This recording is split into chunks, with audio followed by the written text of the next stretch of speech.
नमस्कार मैत्रिणींनो, आज आपण मस्त शेपूची भाजी कशी बनवायची आहे ती बघूया। खूप सोप्या पद्धतीने आज आपण बघणार आहोत। आता हे बघा, कढई घेतलेली आहे।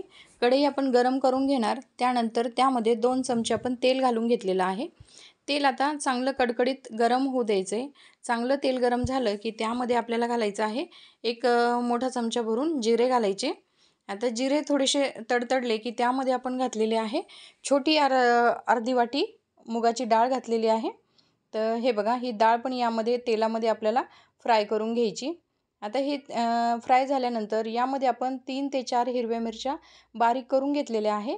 जेणेकरून तुम्हाला चिरून पाहिजे असेल तर तुम्ही चिरून पण घालू शकता, पण इथे आपण मिक्सरला फिरवून घेतलेले आहे। आता हे बघा, हे छान फ्राय झाल्यानंतर आपण शेपूची भाजी जे चिरून स्वच्छ धुवून ठेवलेली होती ती आपण यामध्ये घालून घेणार आहोत। आता हे बघा, इथं व्यवस्थित ती शेपूची भाजी आपली फ्राय करून घ्यायची, म्हणजे चांगली परतून घ्यायची।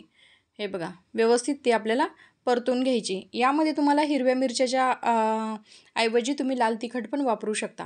कारण काय होतं, कुणाला जर तिखट कमी हवं असेल तर तुम्ही लाल तिखट पण टाकू शकता। तर इथे आपण काय केलेलं आहे, हिरव्या मिरच्याचा वापर केलेला आहे।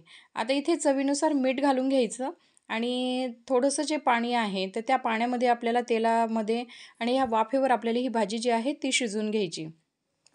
एक 10 मिनिटाच्या आत आपल्या कमी गॅसवर आपल्याला ही भाजी शिजवून घ्यायची आहे। ते बघा, किती छानशी आपली भाजी जी आहे शिजलेली आहे। आता ज्यावेळेस भाजी आपली शिजते तर त्याच्या अगोदर आपल्याला काय करायचं, एक 2 मोठे चमचे आपण शेंगदाण्याचा कूट जो आहे तो मिक्सरला फिरवून घेतला। थोडासा जाडसर फिरवलेला आहे, तो जाडसर थोडासा वाटून घ्यायचा आहे आणि त्या पद्धतीने आपल्याला यामध्ये घालून घ्यायचं। अशा पद्धतीने आपल्याला जी शेपूची भाजी जी आहे ती तयार झालेली आहे। तर तुम्ही बघू शकता की शेपूची भाजी आपली कशी तयार झालेली आहे। व्हिडिओ जर आवडला तर व्हिडिओला लाईक करा, शेअर करा आणि आमच्या चॅनलला सबस्क्राइब करा। अजून कुठले नवीन व्हिडिओज तुम्हाला पाहिजे असेल किंवा कमेंट्समध्ये तुम्ही आम्हाला सांगू शकता।